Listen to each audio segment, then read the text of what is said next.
ভাষা সৈনিক কবি মাহবুবুল আলম চৌধুরীর কবিতা কাঁদতে আসেনি, ফাঁসির দাবি নিয়ে এসেছে।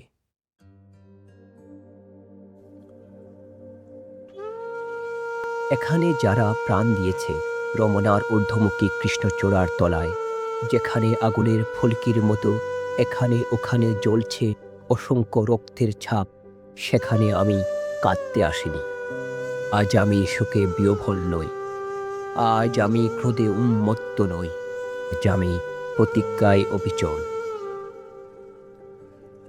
যে শিশু আর কোনোদিন তার পিতার কোলে ঝাঁপিয়ে পড়ার সুযোগ পাবে না, যে গৃহবধূ আর কোনোদিন তার স্বামীর প্রতীক্ষায় আঁচলে প্রদীপ ঢেকে দুয়ারে আর দাঁড়িয়ে থাকবে না, যে জননী খোকা এসেছে বলে উদ্দাম আনন্দে সন্তানকে আর বুকে জড়িয়ে ধরতে পারবে না, যে তরুণ মাটির কোলে লুটিয়ে পড়ার আগে বারবার একটি প্রিয়তমার ছবি চোখে আনতে চেষ্টা করেছিল, সে অসংখ্য ভাই বোনদের নামে আমার হাজার বছরের ঐতিহ্যে লালিত যে ভাষায় আমি মাকে সম্বোধনে অভ্যস্ত, সেই ভাষা ও স্বদেশের নামে এখানে এই বিশ্ববিদ্যালয়ের উন্মুক্ত প্রাঙ্গণে আমি তাদের ফাঁসির দাবি নিয়ে এসেছি, যারা আমার অসংখ্য ভাই বোনকে নির্বিচারে হত্যা করেছে।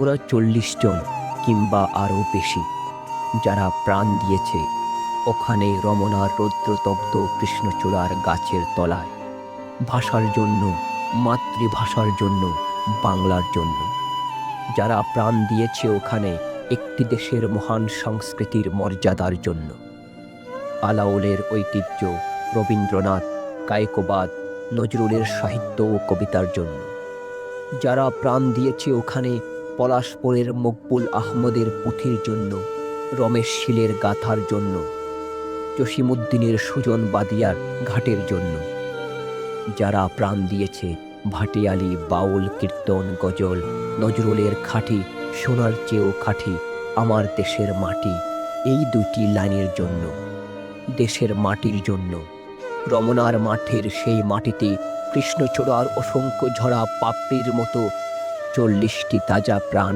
আর অঙ্কুরিত বীজের খোসার মধ্যে আমি দেখতে পাচ্ছি তাদের অসংখ্য বুকের রক্ত, রামেশ্বর আব্দুস সালামের কচি বুকের রক্ত, বিশ্ববিদ্যালয়ের সবচেয়ে সেরা কোনো ছেলের বুকের রক্ত। আমি দেখতে পাচ্ছি তাদের প্রতিটি রক্তকণা রমনার সবুজ ঘাসের উপর আগুনের মতো জ্বলছে, জ্বলছে আর জ্বলছে, এক একটি হীরের টুকরোর মতো। বিশ্ববিদ্যালয়ের সেরা ৪০টি রত্ন বেঁচে থাকলে যারা হতো পাকিস্তানের সবচেয়ে মূল্যবান সম্পদ, যাদের মধ্যে লিঙ্কন, রলা, আরাক, আইনস্টাইন আশ্রয় পেয়েছিল, যাদের মধ্যে আশ্রয় পেয়েছিল শতাব্দীর সভ্যতার সবচেয়ে প্রগতিশীল কয়েকটি মতবাদ, সেই ৪০টি রত্ন যেখানে প্রাণ দিয়েছে আমরা সেখানে কাঁদতে আসিনি। যারা গুলি ভর্তি রাইফেল নিয়ে এসেছিল ওখানে, যারা এসেছিল নির্দয়ভাবে হত্যা করার আদেশ নিয়ে, আমরা তাদের কাছে ভাষার জন্য আবেদন জানাতেও আসিনি আজ। আমরা এসেছি খুনি জালিমের ফাঁসির দাবি নিয়ে। আমরা জানি তাদের হত্যা করা হয়েছে, নির্দয়ভাবে ওদের গুলি করা হয়েছে। ওদের কারো নাম তোমারই মতো ওসমান, কারো বাবা তোমার ওই বাবার মতো হয়তো কেরানি, কিংবা পূর্ব বাংলার নিভৃত কোনো গায়ে কারো বাবা মাটির বুক থেকে সোনা ফলায়, হয়তো কারো বাবা কোনো সরকারি চাকরি, তোমার ওই আমার ওই মতো, যারা হয়তো আজকে বেঁচে থাকতে পারত আমার ওই মতো, তাদের কোনো একজনের হয়তো বিয়ের দিনটি পর্যন্ত ধার্য হয়ে গিয়েছিল, তোমার ওই মতো তাদের কোনো একজন হয়তো মায়ের সদ্যপ্রাপ্ত চিঠিখানা এসে পড়বার আশায় টেবিলে রেখে মিছিলে যোগ দিতে গিয়েছিল। এমন এক একটি মূর্তিমান স্বপ্নকে বুকে চেপে জালিমের গুলিতে যারা প্রাণ দিল, সেই সব মৃত্যুর নামে আমি ফাঁসি দাবি করছি। যারা আমার মাতৃভাষাকে নির্বাসন দিতে চেয়েছে তাদের জন্য আমি ফাঁসির দাবি করছি। যারা আমার মাতৃভাষাকে নির্বাসন দিতে চেয়েছে তাদের জন্য আমি ফাঁসির দাবি করছি। যাদের আদেশে এই দুর্ঘটনা ঘটেছে তাদের জন্য ফাঁসি দাবি করছি। যারা এই মৃতদেহের উপর দিয়ে ক্ষমতার আসনে আরোহণ করেছে, সেই বিশ্বাসঘাতকদের জন্য আমি ওদের বিচার দেখতে চাই। খোলা ময়দানে সেই নির্দিষ্ট জায়গাতে শাস্তিপ্রাপ্তদের গুলিবিদ্ধ অবস্থায় আমার দেশের মানুষ দেখতে চাই।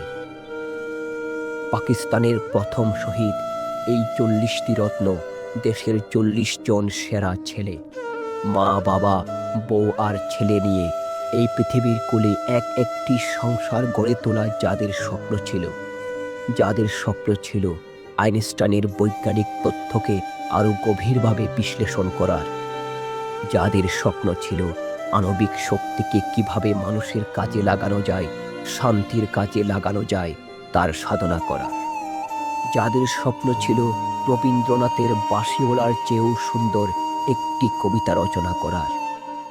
এই সব শহীদ ভাইয়েরা আমার, যেখানে তোমরা প্রাণ দিয়েছ, সেখানে 1000 বছর পরেও সেই মাটি থেকে তোমাদের রক্তাক্ত চিহ্ন মুছে দিতে পারবে না সভ্যতার কোনো পদক্ষেপ।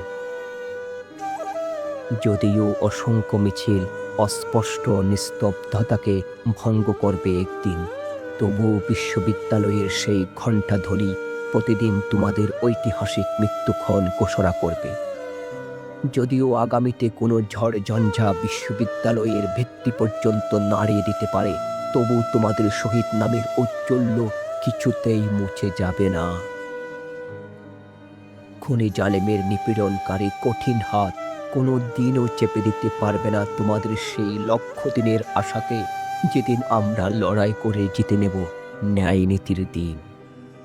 এ আমার মৃত ভাইয়েরা, সেই দিন নিস্তব্ধতার মধ্য থেকে তোমাদের কণ্ঠস্বর স্বাধীনতার বলিষ্ঠ চিৎকারে ভেসে আসবে। সেই দিন আমার দেশের জনতা খুনি জালিমকে ফাঁসির কাস্টে ঝোলাবে। তোমাদের আশা অগ্নিশিখার মতো জ্বলবে প্রতিশোধ এবং বিজয়ের আনন্দে।